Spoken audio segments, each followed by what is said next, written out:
بسم اللہ الرحمن الرحیم. In the name of Allah, the Beneficent, the Merciful. حضرت عمر کی کنیت اور لقب کیا تھا؟ سیدنا عمر رضی اللہ تعالیٰ عنہ کی کنیت ابو حفص اور لقب فاروق تھا۔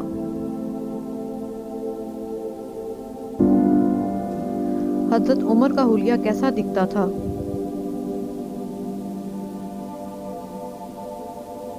حضرت عمر کا رنگ انتہائی سرخ و سفید تھا، رخسار، ناک اور آنکھیں نہایت خوبصورت، بدن مضبوط، قد لمبا، اور وہ ایک طاقتور انسان تھے۔ وہ بلند آواز سے گفتگو کرتے تھے اور جب چلتے تھے تو تیز قدم اٹھاتے تھے۔ حضرت عمر کی پیدائش کب ہوئی تھی؟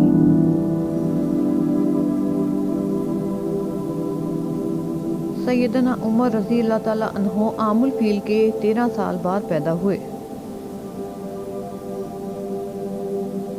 حضرت عمر رضی اللہ تعالیٰ عنہ کے والد کا کیا نام تھا اور وہ کیسے مزاج کے مالک تھے؟ حضرت عمر کے والد کا نام فتح بن نفیل تھا۔ وہ ایک سخت مزاج آدمی تھے۔ ایک دفعہ حضرت عمر حج کے لیے تشریف لے گئے اور سجنان نامی جگہ پر پہنچے تو بلند آواز سے کہنے لگے، نہیں ہے معبود مگر اللہ جو نہایت بلند اور عظیم ہے۔ میں اس وادی میں خطاب کے اونٹ چرایا کرتا تھا۔ وہ بہت سخت گیر تھا، مجھ سے اتنا کام لیتا کہ میں تھک جاتا، کوئی کوتاہی ہو جاتی تو وہ مجھے مارتا تھا۔ آج میرے اور میرے اللہ کے درمیان کسی کی حاکمیت نہیں ہے۔ حضرت عمر رضی اللہ تعالیٰ عنہ کی کتنی بیویاں تھیں اور ان کی اولاد میں کتنے بیٹے اور بیٹیاں تھیں؟ آپ کے بیٹوں اور بیٹیوں کی تعداد 13 تھی۔ ان کے نام یہ ہیں: زید اکبر، زید اصغر، عاصم، عبداللہ، عبد الرحمن اکبر، عبد الرحمن اوس، عبد الرحمن اصغر، عبید اللہ، ایاز، حفصہ، رقیہ، زینب اور فاطمہ۔ اور ان عورتوں کی تعداد جن سے انہوں نے نکاح کیا تھا 13 تھی۔ ان میں تمام عورتیں شامل ہیں جن سے انہوں نے دور جاہلیت میں شادی کی یا اسلام قبول کرنے کے بعد۔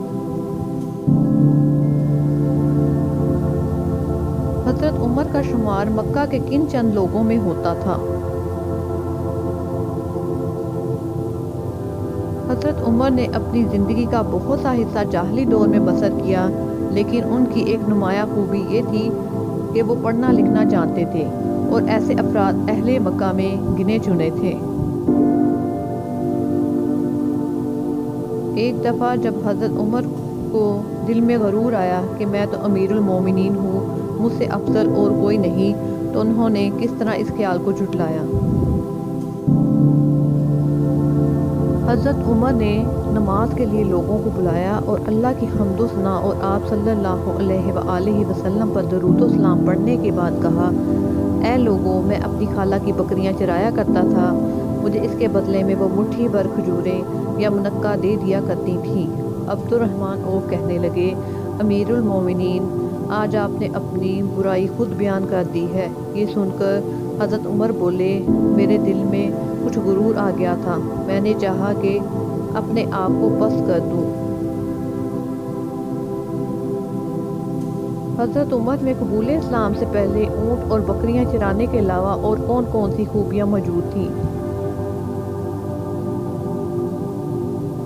حضرت عمر میں اونٹ اور بکریاں چرانے کی وجہ سے بہت سی خوبیاں مثلاً تحمل، طاقت، زور آزمائی اور جنگجوئی پیدا ہو گئی تھی۔ وہ عنوان و شباب میں ہی حرب و ضرب کے ماہر ہو گئے تھے۔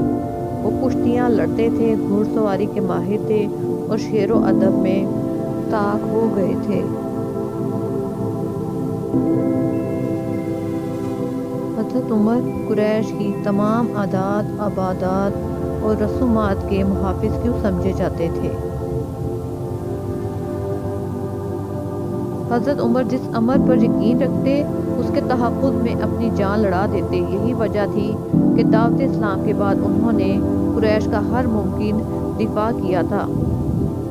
اور نئے اسلام قبول کرنے والے مسلمانوں پر ظلم کرنے میں سب سے آگے تھے۔ ایک دفعہ آپ نے اپنی مسلمان لونڈی کو اتنا مارا کہ اس کو مار مار کے تھک گئے۔ اسی دوران حضرت ابو بکر وہاں سے گزرے، انہوں نے اس کو خرید کر اسی وقت آزاد کر دیا۔ حضرت عمر نے دور جاہلیت میں ان کی ہر روایت رسم و رواج کا پوری قوت سے دفاع کیا۔ ان کی یہ عادت اسلام قبول کرنے کے بعد کس طرح اسلام کی طاقت بن گئی۔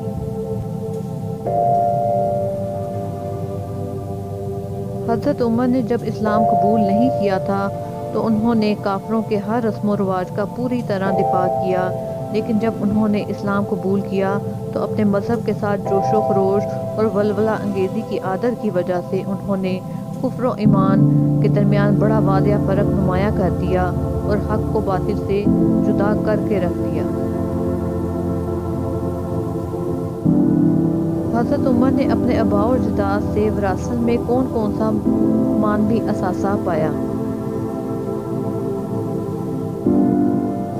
حضرت عمر نے اپنے آباء و اجداد سے وراثت میں تجربہ، عقل مندی اور زندگی کے نشیب و فراز سے آشنائی حاصل کی۔ آپ بہت دانا، فصیح و بلیغ، عمدہ رائے رکھنے والے، طاقتور، بردبار، شریف النفس سردار اور اپنی حجت و دلیل میں طاقت اور وزن رکھنے والے شخصیت تھے۔ یہی وجہ تھی کہ قریش نے انہیں اپنا سفیر مقرر کر رکھا تھا۔